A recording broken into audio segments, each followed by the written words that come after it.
జనరల్‌గా బయట వేరే హోస్టింగ్స్‌లో మీకు మాక్సిమం ఏంటంటే డేటాబేస్ యూజర్ నేమ్ దగ్గర, అదే డేటాబేస్ హోస్ట్ నేమ్ దగ్గర లోకల్ హోస్ట్ అని ఇస్తారు. కాకపోతే సన్‌లైట్ హోస్ట్‌కి వచ్చేసరికి మీ యొక్క డేటాబేస్ హోస్ట్ నేమ్ ఏంటంటే ఇక్కడ మీకున్నది. అంటే ఒక్కొక్క డేటాబేస్‌కి ఒక్కొక్క హోస్ట్ నేమ్ అయితే ఉంటది. సన్‌లైట్ హోస్ట్‌లో మీకు డిఫరెంట్‌గా ఉంటది. ఇది మీరు పర్టిక్యులర్‌గా అబ్జర్వ్ చేయండి. నార్మల్‌గా మనం అలవాట్లో ఏంటంటే లోకల్ హోస్ట్ అని ఇస్తాం. కానీ లోకల్ హోస్ట్ చేస్తే మీకు కనెక్ట్ అవ్వదు. ఇక్కడ మీ డేటాబేస్‌కి ఏదైతే హోస్ట్ నేమ్ ఉందో లేదా ఏదైతే సర్వర్ నేమ్ ఉందో అదే ఇస్తే మీకు కనెక్ట్ అవుతది. ఒకవేళ ఈ యొక్క డేటాబేస్‌లకి మీరు పాస్వర్డ్ మార్చుకోవాలనుకుంటే గనక, ఇక్కడ నుంచి డైరెక్ట్‌గా మీరు మార్చుకోవచ్చు. ఇక్కడ నుంచి మీరు మార్చుకోవచ్చు.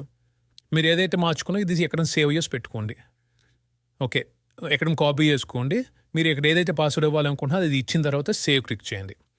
అండ్ మీరు డేటాబేస్ పాస్వర్డ్ మార్చేటప్పుడు జాగ్రత్త. ఎందుకంటే ఇయన్నీ వర్డ్‌ప్రెస్ ఇన్‌స్టాల్ చేసినప్పుడు ఆటోమేటిక్‌గా క్రియేట్ అయిన డేటాబేసెస్‌లు ఇవన్నీ. సో మీరు ఎప్పుడన్నా ఈ యొక్క డేటాబేస్‌కి మీరు పొరపాటుగా పాస్వర్డ్ మారిస్తే దీనికి యూజ్ చేసిన వెబ్‌సైట్ అనేది అక్కడ కూడా మార్చాలి. ఇప్పుడు నేను ఈ వెబ్‌సైట్ ఉంది కదా! ఈ వెబ్‌సైట్‌లో నేను మార్చాను ఆ డేటాబేస్‌కి. దీన్ని రిఫ్రెష్ చేస్తే చూడండి నాకు డేటాబేస్ ఎర్రర్ వచ్చింది. ఎందుకంటే ఇక్కడ పాస్వర్డ్ నేను మార్చాను కదా! ఫైల్ మేనేజర్‌లో ఈ యొక్క డేటాబేస్ కనెక్షన్ ఎక్కడుందో అక్కడ కూడా మార్చాలి. మీకు నేను చూపిస్తే మీకు అర్థమైద్ది.